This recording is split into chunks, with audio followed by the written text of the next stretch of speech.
Oh, oke. Kita mau break dulu. Kita mau break dulu. Nggak jadi. Penting nggak orang terus melakukan speak up untuk membantu kerja-kerja DPR, atau justru DPR harus lebih banyak melakukan speak up? Pada dasarnya kan pemerintah juga membutuhkan check and balance ya. They need to know gitu, apakah selama ini kita sudah melakukan hal yang terbaik. Kira-kira masih perlu nggak sih rakyat gitu, masyarakat sampai speak up-nya dengan gaya seperti contohnya Bima ataupun yang kontroversi lainnya untuk bisa didengar dan dilihat? Itu sebenarnya yang jadi pertanyaan.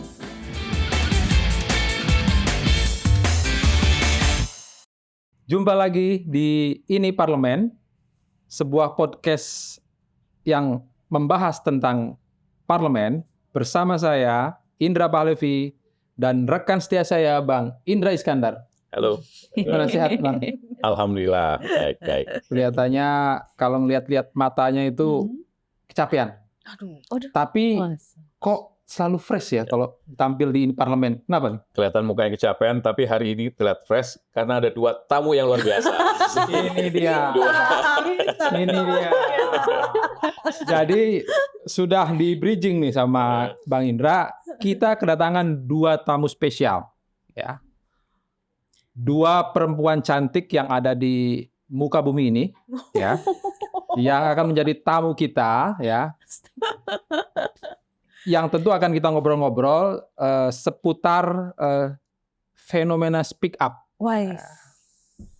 Mungkin saya kenalin dulu nih 2 perempuan ini. Yang pertama yang sangat terkenal, tapi mungkin perlu diingat dulu. wah iya. Biar bisa ada alasan keluar gitu Biar loh namanya tahu. di sini muncul. Iya. Yang pakai baju merah nih ya. Saya nggak tahu maknanya pakai baju merah ini apa nih. Biar kelihatan speak up aja, biar kelihatan tampil gitu. Anya Dwinov. Gimana Mbak Anya? Sehat? Alhamdulillah baik, Mas Indra, Bang Indra. Iya. Ini kesempatan yang luar biasa loh bisa manggilnya Mas dan Bang loh di sini. Cuma di podcast boleh. Cuma di manggil. sini misalnya. Selama ini dikenal Mbak Anya ini selebritis, host, apalagi Pernah jadi penyiar radio. penyiar radio juga. Pernah, terus ya tukang memperhatikan isu-isu segala hal yang terjadi di Indonesia. Pemerhati ya. Iya, pemerhati itu kayak terlalu resmi deh Oh, bahasanya. iya, Ini iya. orang tukang merhatiin aja. Tukang merhatiin. Oh Iya, gitu. iya. Tukang kepo gitu. Tukang kepo bener, pengen Asik. tahu aja. Selamat datang Mbak Anya di Ini Parlemen. Terima kasih sudah menghadirkan saya di sini. Sebelumnya Kang Maman bilang, Ini Parlemen itu adalah Indra dan Indra. Jadi saya nggak tahu nih kok bisa pas gitu ya. Ini Parlemen Indra and Indra gitu. Jadi ini sebagai ya perkenalan aja lah. Memang jodohnya nampaknya. Dan satu lagi perempuan tangguh yang dimiliki oleh DPR ya, Mbak Dia Roroh Esti yang sekarang ada di Komisi Komisi 7. 7 bidang Ya. energi dan lingkungan. Energi, riset inovasi, dan industri. Industri ya. Lingkungan seharusnya di kita, tapi dia pindah ke Komisi 4. Sempat ada pembahasan itu ya. Wow, Iya. agak tidak terbayangkan ya ada perempuan di komisi yang ngurusin Iya. soal energi, All the technical Iya, kayak things Tapi ya. ternyata Mbak Roro ini Heeh. memang sebelum jadi anggota DPR meskipun masih belia, Iya. ya, saya anggap belia karena memang belum 30 ya. Belum. Nah, itu adalah aktivis di bidang energi dan lingkungan. Iya, Betul ya? Iya. Nah, Oke. dan makanya ketika terpilih jadi anggota DPR, partai yang menaungi beliau, Partai Golkar, dengan mantap menempatkan beliau di Komisi 7 atau Komisi Energi. Pas Memang banget. punya experience di situ. Berarti lagi happy-happynya dong Alhamdulillah. karena kayak kebijakan pemerintah ini lagi selaras kan dengan lingkungan. Iya, Tetep iya. Udah mulai maaf ya. Iya. Nah, tadi sudah saya sampaikan temanya tentang speak up. Ya. Itu sekarang jadi viral terakhir ketika seorang TikToker bernama Bima mengkritisi kebijakan di provinsinya di Lampung Betul. yang sempat membuat heboh sampai presiden turun tangan. Dan menarik Ya, karena ada kayak follow up-nya begitu kan. iya betul. Semua pada bilang, "Wih, udah disiapkan jalanannya dirapikan." Nggak jadi. Nggak, ternyata lewat rute yang Lewat rute lain. yang lain. Oh, itu seru banget sih. Iya betul. Nah, gimana menurut saya tanya Mbak Roro dulu nih ya, fenomena kayak gitu di kalangan milenial, apakah sudah pas cara penyampaian atau memang itu menjadi tren hari ini? Sebetulnya ya, pertama-tama thank you for having me. Terima kasih sudah mengundang kita gitu untuk berdiskusi. Jadi yang pertama tentunya kita menyadari bahwa kita itu berada di negara yang demokratif ya, di mana semua orang juga mempunyai kesempatan untuk beropini, baik itu dari segi politik, bagaimana kita membuka luang untuk masyarakat berpartisipasi di dalam kontestasi politik. Democracy in Indonesia is growing dan bisa menjadi salah satu contoh yang baik lah Ya. untuk di dunia ini. Mhm. Dan karena kita sudah berproses juga untuk kemudian menjadi negara yang menjunjung tinggi demokrasi, otomatis masyarakat mempunyai mereka menyadari bahwa ternyata saya bisa berkontribusi loh, saya bisa menyuarakan opini saya bisa melakukan evaluasi dan menyampaikannya tanpa merasa Mhm. takut untuk melakukannya. Gitu. Mhm. Jangan takut hilang, Iya. diculik. Oh ini generasi kapan? Gitu. Jadi intinya seperti itu. Dan menurut saya apa yang dilakukan gitu ya dengan speak up, apalagi melihat mungkin kondisi di lapangan seperti apa dan menggunakan platform. Sekarang di Indonesia itu kan banyak sekali yang menggunakan medsos untuk bukan hanya menyebarluaskan informasi Mhm. dalam tekad untuk melakukan speak up itu tadi gitu. Betul. Tapi untuk hal-hal profesional juga bisa kita optimalkan, people do business melalui social media.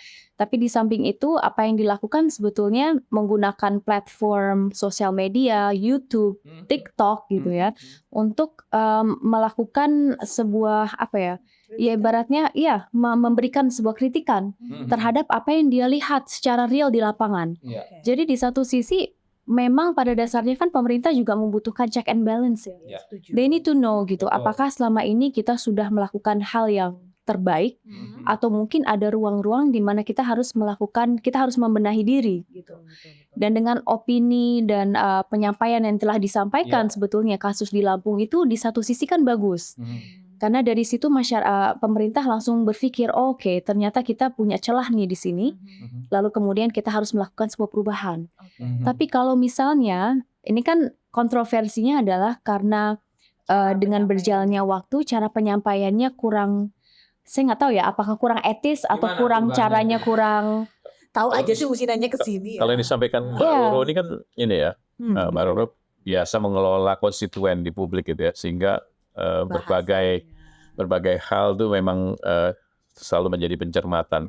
Nah, Mbak Anya sebagai orang yang selalu kepo di publik, ngelihatnya gimana sih dengan fenomena ini? Jadi gini, kalau Mbak Roro melihatnya ini dari segi yang positif karena berhubungan dengan profesinya, Iya. bahwa ini adalah kayak kotak saran yang harus kita perhatikan Iya. isinya dari masyarakat, which is true gitu loh. Tapi ada juga sisi yang saya tidak tahu ini benar atau tidak atau hanya opini saya pribadi. Terkadang mungkin karena cara mereka menyampaikan, cara mereka speak up-nya itu menggunakan gaya yang terlalu kekinian. Terkadang di sini saya kesannya akan tua banget nih ya. Tapi agak kebablasan cara berbicaranya. Apa ya gitu. tuh? Kalau boleh spesifik lagi. Topiknya mungkin bagus. Iya. Tapi cara mengemasnya karena dia ingin supaya terdengar sehingga terkadang intonasinya terlalu menggebu-gebu. Satu, mungkin memang emosional juga ya. Kedua, supaya terlihat dan laku alias viral bahasanya sekarang, terkadang mereka akan menambahkan bumbu-bumbu yang menggunakan sesuatu terlalu kasar.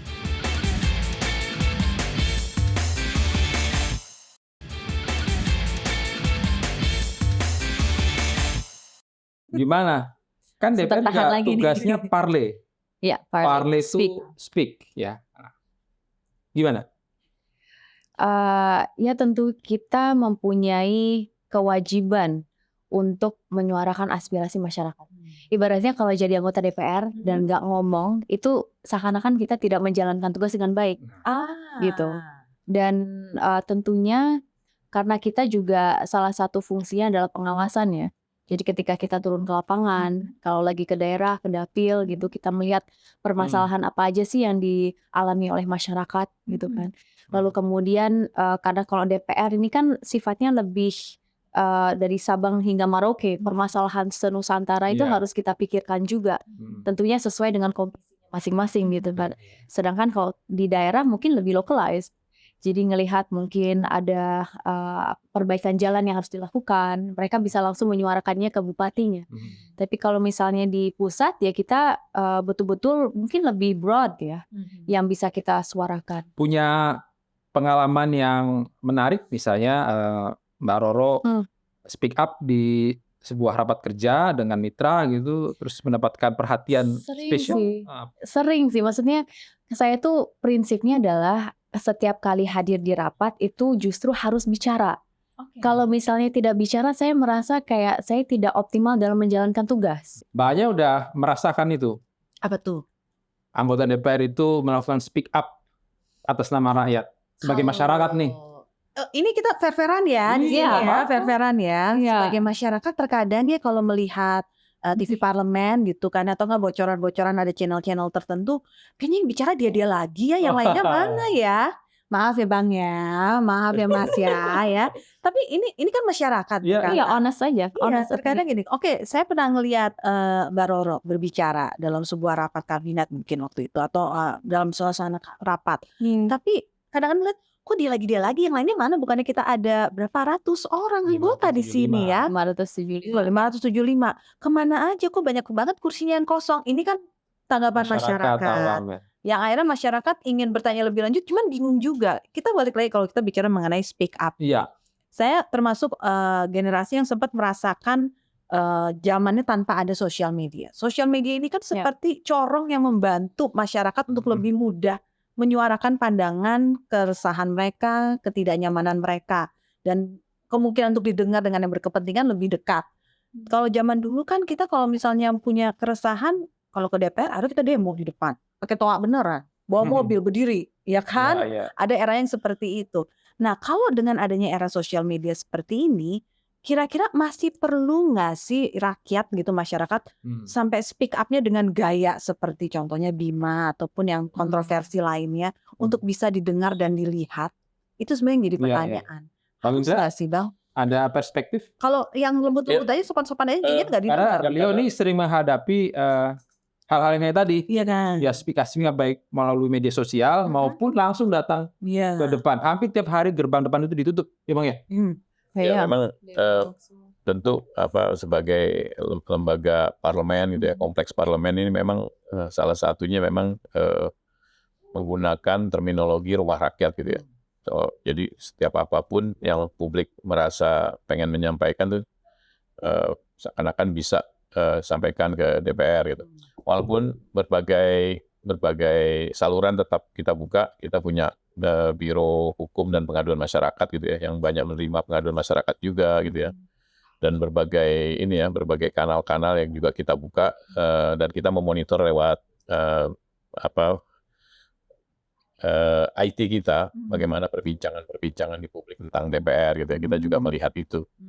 Tapi memang fenomena speak up ini sesuatu yang mudah-mudahan ke depan format itu akan ketemu dengan bagaimana cara anggota dewan itu mengelola wilayahnya itu, karena kan setiap komisi itu setiap masa sidang itu kan juga bertukar pikiran dengan mitranya, dengan kementerian gitu ya, masalah-masalah yang ada di dapilnya dan lain sebagainya. Jadi kalau lihat sekarang ini di banyak platform, bukan hanya yang terjadi di Lampung sebenarnya. Saya di beberapa grup tuh sudah ngelihat di banyak daerah gitu ya, di Sumatera, di Kalimantan, ikut-ikutan yang sama supaya ada perhatian. Gitu ya. Nah, asal viral asal viral gitu ya. Tapi beneran Jadi, nggak cara apapun tuh ada masalah, bener masalahnya ada. Ya tentu saya sih bukan jubirnya pemerintah dan DPR gitu ya. Kan memang pemerintah itu beban anggaran itu besar sekali, sehingga perlu ada prioritas-prioritas. Nah, mungkin itu juga yang selalu diklarifikasi oleh anggota DPR pada saat masa sidang gitu ya. Bagaimana kan dengan keterbatasan APBN tentu nggak semua prioritas itu bisa dilakukan gitu ya. Tentu itu yang jadi hal yang juga publik ya perlu tahu sebenarnya. Nah, untuk itu memang tadi catatan dari Mbak Anya itu sebenarnya penting buat kami, buat kita gitu ya. Di sini ada Mbak Roro gitu yang selalu melakukan rapat kerja dengan mitra, dengan menteri-menteri di kementerian itu untuk menyampaikan apa-apa saja yang memang itu menjadi catatan yang publik butuhkan gitu ya. Saya kira mungkin itu yang perlu ke depan Ya, diperbaiki cara relasi komunikasi ya betul. Ini pemerintah. mau saya tanya juga ke dua wanita di depan saya ini ya. Sebenarnya dengan fenomena speak up ini, kalau bahasa agamanya lebih banyak manfaat atau mudorotnya nih? Atau apakah karena stylenya sekarang itu tadi kata Mbaknya bahasanya bahasa gaul banget gitu sehingga tidak tahu tata krama atau seperti apa? Kalau untuk tanya manfaat atau ya, nah Mbak Roro nih ngerasainnya bagaimana? Ya dua-duanya nanti. Siapa dulu deh? Go ahead, go ahead. Kalau saya sebagai masyarakat malah senang dong, karena kita punya satu Oke. corong yang bisa mendekatkan Ya. antara si penulis saran dengan si penerima saran. Kalau zaman dulu kan berharap di kotak sarannya benar dibuka nggak ya? Iya. Ini toa gue benar-benar nyampe ke dalam nggak ya? Secara kan saya berdirinya di luar pagar gitu kan ya. Nah kalau dengan adanya sosial media kan ini membantu, tidak hanya membantu untuk tersampaikan lebih cepat, tapi juga bisa mengumpulkan massa yang memiliki problema yang sama. Jadi kalau untuk masyarakat ada rasa manfaatnya lebih ya. Cuman sebagai masyarakat juga saya ngerasa terkadang tutur kata, caranya tuh suka terlalu mengandalkan cara untuk viral dulu dibandingkan isinya. Suka takut sendiri gitu loh. Nah, nanti ngeliatnya. itu saya mau tanya lagi terkait dengan itu. Tapi supaya lebih adil, Mbak Roro tadi terkait dengan pertanyaan saya pertama gimana? Kalau saya rasa sih memang pada dasarnya setiap instansi baik itu pemerintah, DPR, check and balance itu kan penting ya. Ya.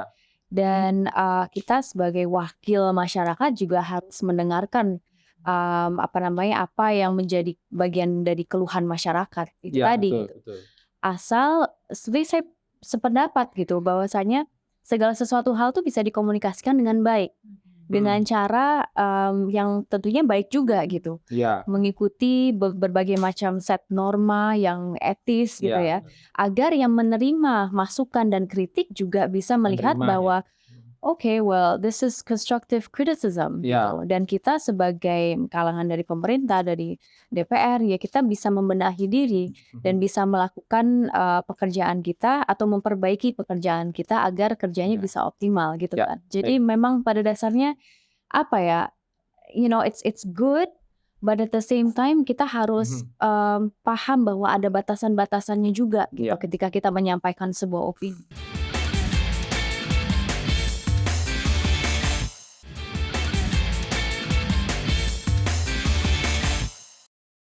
Penting nggak orang terus melakukan speak up untuk membantu kerja-kerja DPR atau justru DPR harus lebih banyak melakukan speak up?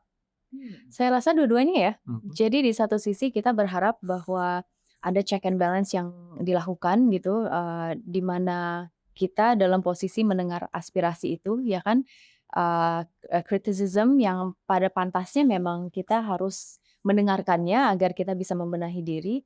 Tapi di sisi lain juga sebagai wakil rakyat ya kita diberi amanah untuk kemudian menyuarakan baik itu aspirasi atau apa yang menurut kita dibutuhkan oleh bangsa gitu. Jadi speak up justru ibaratnya ya kalau DPR tidak speak up berarti tidak menjalankan tugasnya gitu loh. Itu kadang-kadang saya gemas gitu. Kalau misalnya kita udah duduk di DPR, ini amanah loh dari masyarakat. Jadi kalau misalnya kita tidak bisa menggunakan stage ini dengan baik untuk kemudian menyuarakan aspirasi, sama aja kita tidak kerja gitu. Itu yang tergelitik pengen nanya, siapa tuh yang nggak speak up tuh gitu.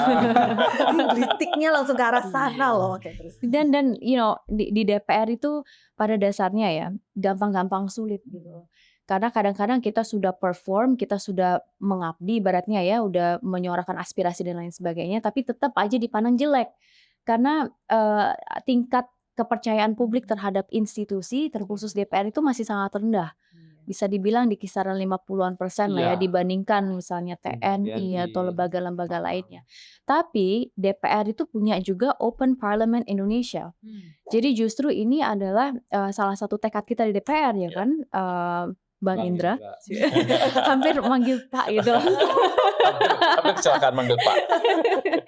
Dan di situ ya kita berupaya gitu bagaimana caranya DPR ini bisa melakukan tugasnya semaksimal mungkin. Dalam arti kata kita juga membuka ruang untuk bagaimana masyarakat bisa berkontribusi terhadap Kan pembahasan yang ada di DPR. Setiap kunker pada saat masa reses itu kan Iya. juga DPR mendatangin daerah-daerah gitu ya, Pemprovnya, gubernurnya dan semua jajaran segala macam ya. Nah sebenarnya catatan-catatan dari DPR kan sudah ada ya. Kalau kita sebut speak up itu sudah dilakukan penekanan-penekanan dari DPR pada pemerintah daerah, pemerintah setempat gitu ya. Ini kan sebenarnya ada persoalan sebenarnya pemerintah daerah atau pemerintah provinsi yang tidak merespon publik, kemudian hal-hal semacam ini lalu publik berteriak sendiri Iya, gitu ya, betul. dengan kontennya, dengan segala macam, dan kemudian jadi seolah-olah ada peran DPR yang belum maksimal misalnya gitu ya. Iya, iya. Tapi sebenarnya juga ada pertanyaan bagaimana Pemprov atau Pemda kabupaten kota ini bekerja, itu kan juga satu refleksi ya sepanjang perjalanan bangsa kita 76 Iya, tahun misalnya gitu ya. Nah ini juga sebenarnya menjadi catatan DPR mungkin untuk lebih Pemprov dan Pemda Pemkot gitu juga untuk bisa merespon kepentingan publik. Gimana Mbak Roro ngelihatnya, gimana sih peran di Pemprov ini merespon yang speak up semacam itu? Ya menurut saya harus ditindaklanjuti ya, apalagi kalau memang pada dasarnya ada sebuah isu yang mendadak viral gitu, dan memang ada kebenaran di dalamnya gitu. Jadi bukan asal viral dan Betul. tidak ada basisnya. Iya. Ibaratnya kan kayak seakan-akan menyebarkan informasi yang notabene hoax gitu kan. Iya. Nah itu ibarat ya kita nggak usah ngeladenin juga nggak apa-apa sebetulnya.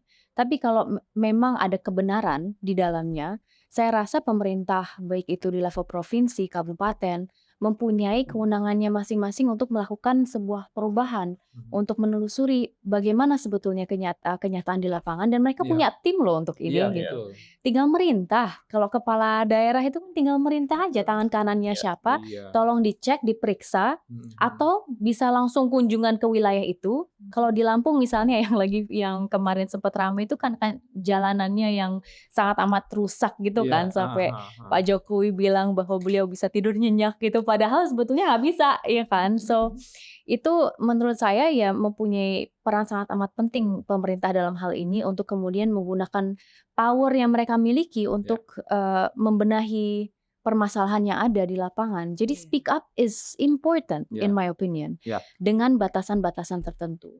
Karena ada kebijakan yang mengaturnya juga, dan masyarakat juga harus paham apa yang merupakan speak up dengan cara yang benar, apa yang speak up dengan cara yang kurang benar, yang tidak etis, Betul. normanya juga Karena tidak regulasi ada. juga menjamin, ya, tetapi juga menjamin dengan adanya batasan norma tadi. Ya. Ada Undang-Undang ITE dan sebelumnya ada Undang-Undang kebebasan menyampaikan pendapat di muka umum. Nah, sekarang di muka umumnya tidak hanya tadi pakai toa tadi, tapi juga melalui media sosial, itu sudah di muka umum. Seperti itu. Jadi sebetulnya negara menjamin. Persoalannya ketika yang melakukan itu kebablasan, tentu juga harus ada peringatan juga kan seperti itu. Ya. Terakhir, Sudah selesai. iya. Baru mau speak up. Baru mau curhat kan? Baru mau curhat. Ini baru mau di dapur dikit nih. Tapi biasanya yang enak-enak itu yang memang dibatasi. Oh gitu ya? Iya. Aku nggak bisa dibatasi leluasa. kayaknya penasaran, nanti bisa dilanjutkan lagi. Oh, oke. Kira-kira Ternyata gitu ya, ilmunya begitu. Oke. Mas Indra. Kira-kira nih. Kira-kira. Ya, sebagai seorang selebriti, anggota masyarakat, penyiar pernah ya, host apalagi, kesimpulan omongan atau perbincangan kita hari ini apa menurut Mbak? bebas. Ini jadi bebas aja nih. Dibebasin Apa? ya. Bebas dong. Oh, ini dakdikduk loh saya loh. Biasa kalau Gak jadi sesuai host sama tuh, honornya kayaknya. iya. Bang Indra jadi malu. Tapi memang sebenarnya saya ingin mengatakan bahwa bersyukurlah generasi sekarang yang memiliki corong untuk speak up yang lebih individual, yang lebih pribadi. Mereka punya secara personal corong untuk menyampaikan apa yang mereka rasakan, apa yang mereka pikirkan. Tapi jangan sampai kayak kita mendengar orang yang ngomel-ngomel tanpa ada isinya. Jadi tolong sebelum bersuara, dikumpulkan dulu data-datanya. Pastikan yang disampaikan itu memang berisi fakta, bukan hanya rumor yang Iya. hanya disampaikan dari satu orang ke orang lain, sampai ke account yang memiliki banyak followers tanpa tahu faktanya. Dan mau tidak mau, kita ini kan memiliki dasar pendidikan yang kuat lah ya, mungkin saya katakan demikian. Terkadang ada beberapa tutur kata yang harus diperhatikan. Mungkin kalau lagi marah, biarkan ungkapkan dengan emosi, tapi jangan sampai mengeluarkan sumpah serapah, kata-kata yang Iya. kadang-kadang bikin kita tuh ngerasa akhirnya nih ya, Iya. yang tadinya ingin murni secara tulus ingin mendengarkan kritikannya atau Jadi sarannya, jadi malas, malah jadi Iya. shutdown. Iya. Kayak saya ada beberapa akun yang awalnya saya ngikutin karena kritikannya bagus, pendapatnya bagus, begitu sudah mulai kebablasan, Jadi malah jadi unfollow aja. Mau ngomong apapun gak kedengeran loh, cuma dengerin main doang. Jadi noise aja. Just now it- Betul. Ya, jadi itu mungkin yang bisa disampaikan bahwa gunakanlah momentum untuk speak up, tapi gunakanlah dengan cara yang beretik.